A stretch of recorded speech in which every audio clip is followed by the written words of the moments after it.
Kur u krijua termi greqishte e vjetër? Termi greqishte e vjetër nuk është antik. Ai nuk ekziston fare në antikitet. Dhe për çudinë tuaj as në mesjet, biles as në humanizmin e hershëm.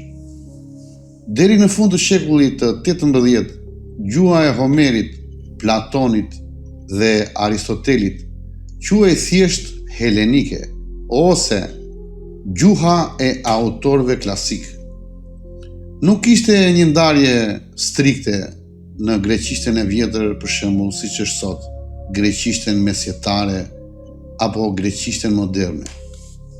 Kjo ndarje lindi në shekullin e 19, kryesisht pas vitit 1930 si produkti krijimit të shtetit modern grek, lindjes së filologjisë klasike gjermane dhe nevojës për kategorizim shkencor dhe ideologjik. Greqishtja e vjetër është pra një konstrukt akademik modern, jo një realitet historik i përjetuar si i tillë. Hapi veshët mirë edhe një herë. Pas krijimit të shtetit grek 1930, duhej ndërtuar një narrativ identitare kombëtare. Kjo kërkonte vazhdimsi direkte nga antikiteti tek shteti i ri. Rezultati pra, u krijua ndarja ideologjike.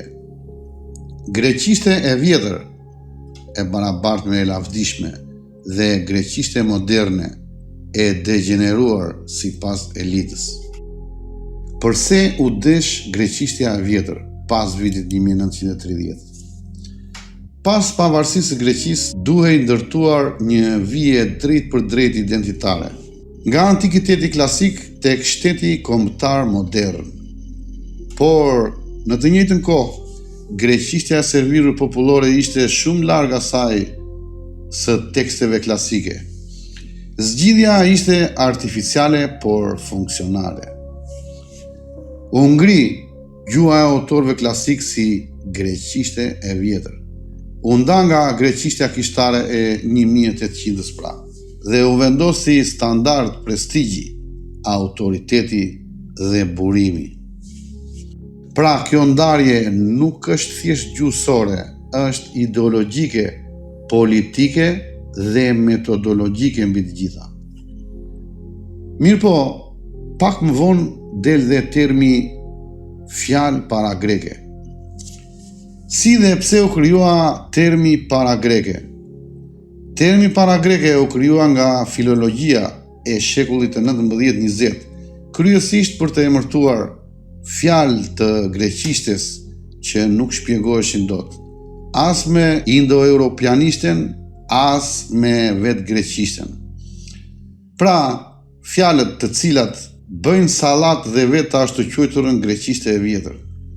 Në vend që të thoshte nuk e dim ende, ose kjo vjen nga një areal më i gjerë ilirik ose ballkanik, shkenca zgjodhi një etiket para greke, e cila është e barabartë me diçka që ishte aty para greqishtes, por pa emër, pa subjekt, pa vazhdimsi. Kjo fjalë nuk shpjegon, ajo pezullon problemin pra. Çfarë fsheh realisht etiketa para greke? Në praktik, para greke do të thotë, kjo fjalë është shumë e vjetër. Nuk përshtatet mirë me skemën tonë të indo-europianishtes dhe nuk dim si ta lidhim pa rrezikuar modelin ekzistues të emërtesës greqishte e vjetër. Por, nuk thuhet nga kush vjen, nuk thuhet si u transferua, dhe mbi të gjitha nuk lejohet të krahasohet seriozisht me gjuhët fqinje të rralla, për shembull si shqipja.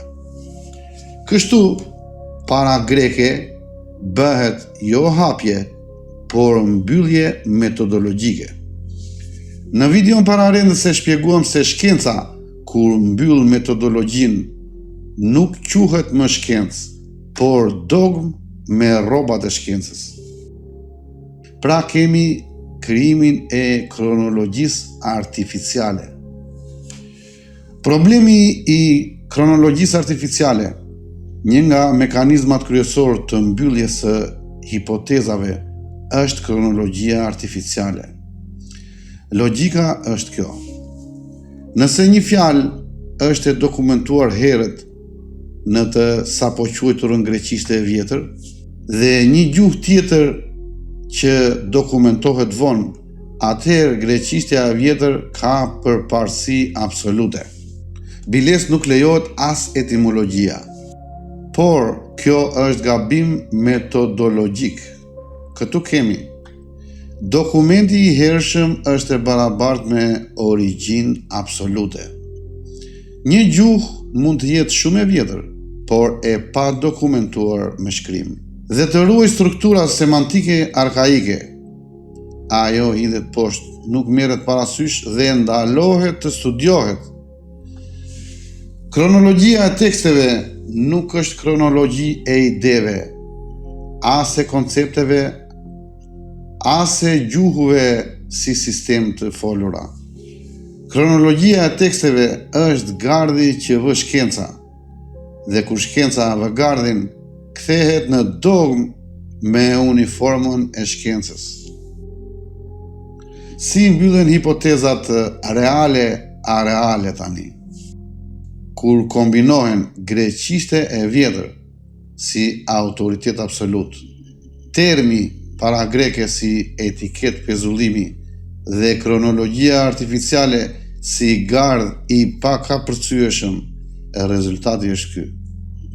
Çdo hipotezë reale ballkanike mbyllet para se të hapet. Çdo krahasim strukturor fjalësh dhe etimologji shpallet rastësi. Dhe çdo gjuhë pa prestigj klasik, si prestigj i terminologjisë së shpikur në shekullin e 19, reduktohet në rol pasiv dhe jo profesional.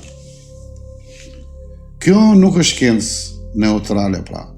Është model pune e ngrirë në kohë.